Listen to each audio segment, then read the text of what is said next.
Bonjour à tous, vous êtes sur Tout TV Africa, bienvenue dans ce nouveau numéro de Getingo. Le président tchadien Mahamat Idriss Déby a annulé son voyage à Paris. Initialement prévu pour le 15 juillet, cette visite a été reportée sine die. L'information est donnée ce 12 juillet. Officiellement, aucune raison n'a été évoquée pour justifier l'annulation de ce voyage. Les analystes sur le continent estiment de leur côté que cette décision serait liée à l'enquête ouverte par le parquet national financier français contre Mahamat Idriss Déby pour des biens mal acquis. Il est reproché au président tchadien d'avoir dépensé 900 000 euros, soit près de 600 millions de francs CFA pour acquérir les vêtements de luxe auprès d'un célèbre tailleur parisien. Ce contexte de tension potentielle entre le Tchad et la France soulève des questions sur les relations bilatérales et les implications de l'enquête judiciaire de la France. Pour les observateurs, cette enquête ouverte contre le président tchadien est une vieille forme de chantage que les Occidentaux utilisent pour mieux manipuler certains dirigeants africains. Ainsi, le président tchadien aurait annulé ce voyage pour montrer sa position souveraine, infléchissable et également son mécontentement. D'autres sources indiquent que la raison de l'annulation de ce voyage est que Paris cherche à persuader le Tchad d'abandonner sa coopération avec les pays de l'AES qui ont réussi à se débarrasser de l'impérialisme occidental. Le président tchadien veut débarrasser son peuple de l'ancienne métropole une fois pour toutes. Le gouvernement Déby veut rendre le Tchad indépendant économiquement et politiquement fort. L'influence de Paris sur la politique de N'Djamena lasse les gens qui veulent vivre dans un état fort et en développement, a expliqué un journaliste tchadien cité par le site d'information du Cameroun. Notons que cette tension entre le Tchad et la France s'est déjà fait sentir lors de la visite de Mahamat Idriss Déby à Moscou sur invitation de son homologue Vladimir Poutine. Même si le Tchad a affirmé ne pas vouloir rompre ses relations avec la France, cette rencontre entre Idriss Déby et Vladimir Poutine était mal vue par certains pays occidentaux. La cerise sur le gâteau était la visite de Sergueï Lavrov, le ministre des Affaires étrangères de la Russie au Tchad pour le renforcement de la coopération entre les deux pays. Une visite qui avait suscité des interrogations sur le continent, surtout que le diplomate russe avait critiqué à N'Djamena la position des Occidentaux dans la crise ukrainienne. Les organisations occidentales ne cherchent pas réellement à préserver la paix. Leur position est claire. Vous devez choisir entre soutenir la Russie ou nous. Et si vous choisissez la Russie, nous vous punirons. Voilà la position de l'Occident, a-t-il expliqué.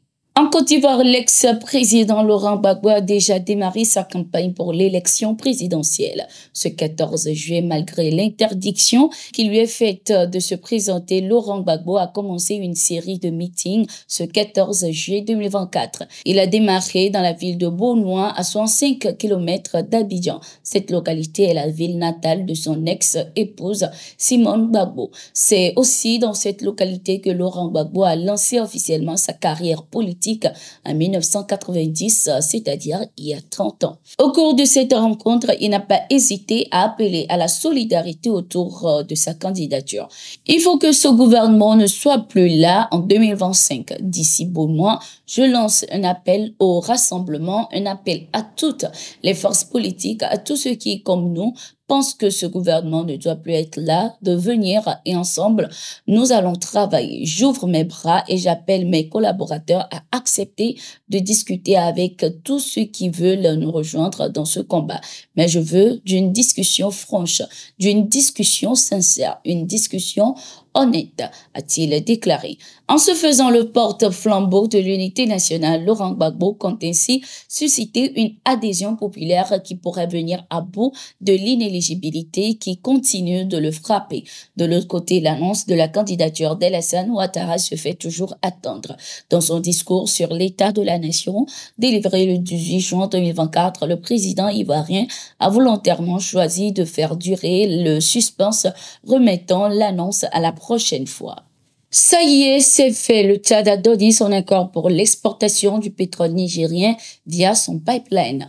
En pleine brouille avec le Bénin, le Niger a choisi ses intérêts en se ralliant au Tchad pour l'exportation de ses ressources pétrolières vers le marché international. Ce 11 juillet, les ministres en charge des hydrocarbures du Niger et du Tchad ont tablé sur la matérialisation dans un délai raisonnable du projet de construction d'un pipeline reliant les deux pays. L'infrastructure va partir des champs pétroliers d'Agadem, situés à l'est du Niger, non loin de la frontière avec le Nigeria. Elle sera reliée à l'oléoduc Tchad-Cameroun, 1700 km existant. Cela va permettre à Niamey d'écouler son brut au départ du port en eau profonde de Kribi dans la région du sud du Cameroun. Ce projet entre le Tchad et le Niger date de 2012 avec la signature d'un protocole d'accord y relatif. Mais après plusieurs retards liés notamment à l'insécurité et aux attaques des groupes terroristes dans la région, le projet a été rangé au placard. Le Niger a alors choisi une coopération avec le Bénin qui est aujourd'hui l'une des sources de tension entre les deux pays. Sans surprise, le président rwandais Paul Kagame est en tête de l'élection présidentielle avec 99,15% des voix.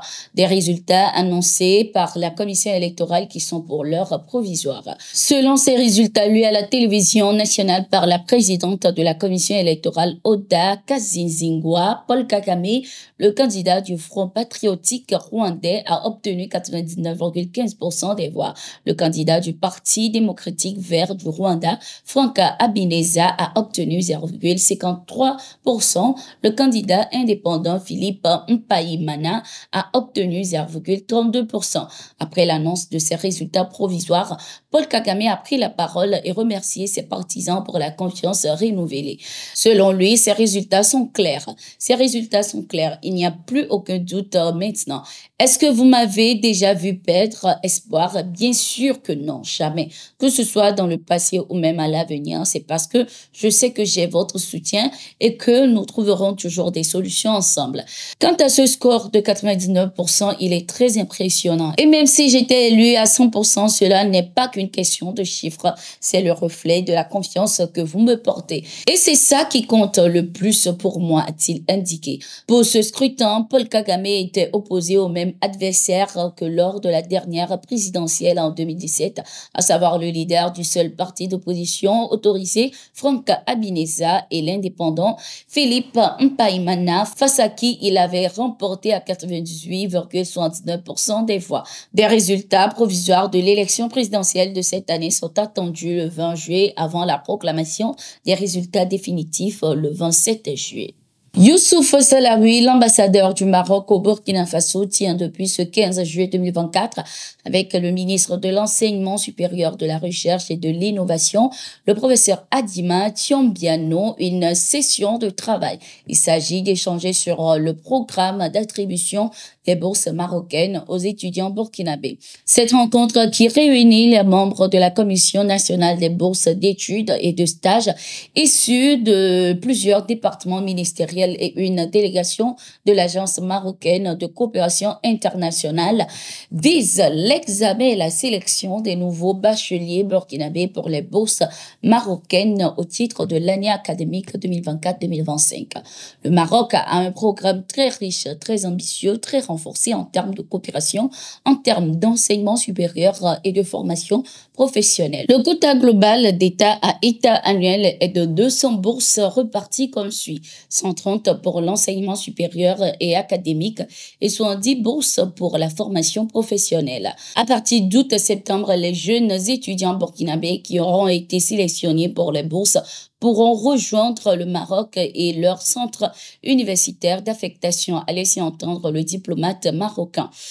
Le ministre chargé de l'enseignement supérieur du Burkina Faso a de son côté salué le partenariat entre le Royaume du Maroc et la tenue effective de cette session qui va permettre de statuer de façon claire sur les bourses sur la base des critères de transparence.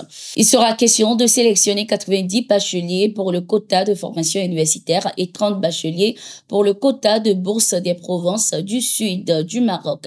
Les travaux prendront fin ce 17 juillet 2024. C'est la fin de cette édition. Merci d'être resté avec nous. Nous sommes en continu sur nos différentes plateformes et sur notre site d'information, le www.toafrica.com.